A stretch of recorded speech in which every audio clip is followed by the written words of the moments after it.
Hi friends, welcome to my YouTube channel. Friends అందరికీ నమస్తే. Bharat England మూడో టీ20. భారత్ ఓటమి. ఇంగ్లాండ్ పర్యటనలో భారత్ జట్టు మరో పరాజయం ఎదురైంది. 5 మ్యాచ్ల సిరీస్లో భాగంగా మంగళవారం జరిగిన మూడో టీ20లో శ్రేయస్ అయ్యర్ సారథ్యంలోని టీమిండియా 125 పరుగుల తేడాతో ఓటమి పాలైంది. దీంతో సిరీస్లో 0-2తో వెనుకబడింది. టాస్ ఓడి మొదట బ్యాటింగ్ దిగిన ఇంగ్లాండ్ నిర్ణీత 20 ఓవర్లో 7 వికెట్ల నష్టానికి 201 పరుగులు చేసింది.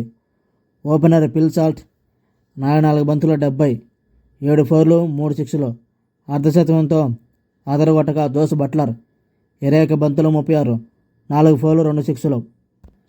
శామ్ కరన్ 24 బంతులు 41 నాటౌట్, 4 ఫోర్లు వేగంగా ఆడారు. భారత్ బౌలర్లు హర్షిత్ రాణా, ప్రిన్స్ యాదవ్ చెరో 2 వికెట్లు పడగొట్టారు.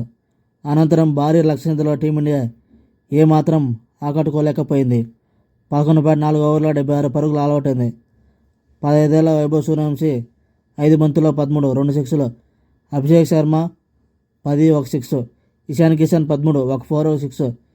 శ్రేయస్ అయ్యర్ 5, అక్షర్ పటేల్ 0, తిలక్ వర్మ 3, హర్షిత్ రాణా 9, శివన్ దూబే 2 విఫలమయ్యారు.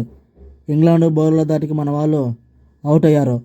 ఒక్కరు కూడా క్రీజులో నిలిచే ప్రయత్నం చేయకుండా షాట్లు ఆడేందుకు ప్రయత్నించి వికెట్లు సమర్పించుకున్నారు. ఇంగ్లాండ్ బౌలర్లో జోస్ టంగ్ 4 వికెట్లు పడగొట్టగా అచర్కు 3 వికెట్లు దక్కాయి. 5 మ్యాచ్ల సిరీస్లో భాగంగా తొలి టీ20 వర్షం కారణంగా రెండో టీ20 మ్యాచ్లో టీమిండియా పరాజయం పాలైంది.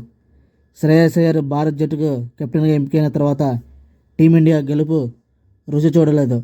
గత మ్యాచ్లో పెలవ బౌలింగ్తో విమర్శలు మూట కట్టుకున్న లెగ్ స్పిన్నర్ రవి బిష్ణోను తుది జట్టులో నుంచి తప్పించిన భారత్ అతని స్థానంలో ప్రిన్స్ యాదవ్కు అవకాశం లభించింది. ఇంకా 2 మ్యాచ్లు మిగిలి ఉన్నాయి. ఆ 2 మ్యాచ్లు ఇండియా గెలిస్తే సిరీస్ సమానమవుతుంది. ఓకే ఫ్రెండ్స్, ఇంతటితో వీడియో కంప్లీట్ చేస్తున్నా. నచ్చితే లైక్ చేయండి, షేర్ చేయండి, కామెంట్ చేయండి, సబ్స్క్రైబర్ చేసుకోండి. Thank you for watching. Have a nice day. Have a good day.